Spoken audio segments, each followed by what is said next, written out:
May magandang gagawin na naman si First Lady Lisa Marcos. Naku, ang mga bashers ang pupuna na naman dito ka-coffee kay First Lady dahil maganda na naman po ang gagawin. Ako, yung puting ahas na naman. Maririnig na naman natin ang puting ahas. Wala nang katapusan ng puting ahas. Hindi na matapos-tapos yung puting ahas na yan. Anyway, may bagong project kasi itong si First Lady Lisa Marcos, no? Nakaiinggitan na naman, ibabash na naman siya dito. Malamang sa malamang, baka bukas na nasa YouTube channel na naman yan ni Puting Ahas. Sino ba yung Puting Ahas na yan? Anyway, kasi ang ganda yung plano dito ni First Lady. Actually, una, di ba, focus siya dito sa, ano to, FL Love for All, di ba? Yung nag-iikot, nagbibigay ng mga medical assistance, mga libreng check-up, libreng mga laboratories para sa mga kababayan natin. Isa yan sa mga projects ni First Lady Lisa Marcos. Pangalawa, itong pagpapaganda ng Ilog Pasig, no? It's a major project din yan. Ito naman, nirenovate ka, Coffee, itong Laperal Mansion. Kung familiar kayo dito sa Laperal Mansion na to, of course, alam niyo yan, na dyan sa Arlegue Street, no? Kaysa masira lang yan, kasi historic itong event na to, so pinarenovate po yan. At ang plano dito, dyan ka-coffee ibibilit, no?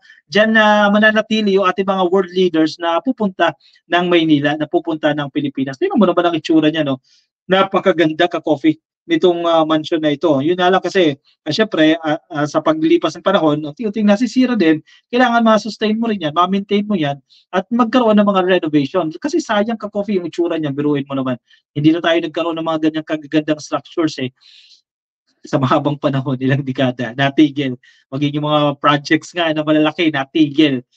Anyway, First Lady Lisa Araneta Marcos hopes the newly restored Laperal Mansion, which sits along Arlega Street dyan po sa Barangay San Miguel sa Maynila, will continue to tell the story of strengthening relations among nations. Kasi parang hindi rin nakakahiya sa mga bisita natin ka-coffee na pupunta, mga world leaders yan ka-coffee, buong pamilya nila, may bahay nila, pupunta dito sa Pilipinas. Maganda na meron silang magandang tutuluyan. Kasi reflection din natin yan Paglabas sila ng Pilipinas, syempre, word of mouth yan Ang ganda ng Pilipinas, very accommodating ang gobyerno. So, baka may mga potential investors dyan masabihan din, di ba? Sige, punta na kayo dito sa Pilipinas, accommodating ang Pilipinas. Reflection ng Pilipinas yan kung paano natin pinapatunguhan ang ating mga bisita. Ganun din yan. Di ba, sa pamilya nyo, ka-coffee, di ba? Pag may mga kaibigan kayong bibisita, pagdating ng bahay, hindi mo man lang maalok ng merienda, di ba? Hindi mo man lang maalok ng kape o tinapay. Paglabas niyan, pag uwi niya sa kanilang lugar, machichismis ka niya, di ba? Kulturang Pilipino na, grabe, nagpunta kami sa bahay nila, hindi man lang kami inalok, kahit pakunyari lang, no, inalok ng tubig. Maganda rin ka-coffee. Kasi traits ng mga Pilipino naman, ang pagiging hospitable. So maganda rin na may magandang accommodation tayong mabibigay sa ating mga world leaders na papasyal ng Pilipinas. And in the first place, historic itong event na to. We are able to promote kung ano ang meron tayo dito sa Pilipinas. The Laperal Mansion, one of the centuries-old residences within the Malacanang complex, was the former residence of President Corazon Aquino and President Fidel Ramos. Diyan po sila tumira, no?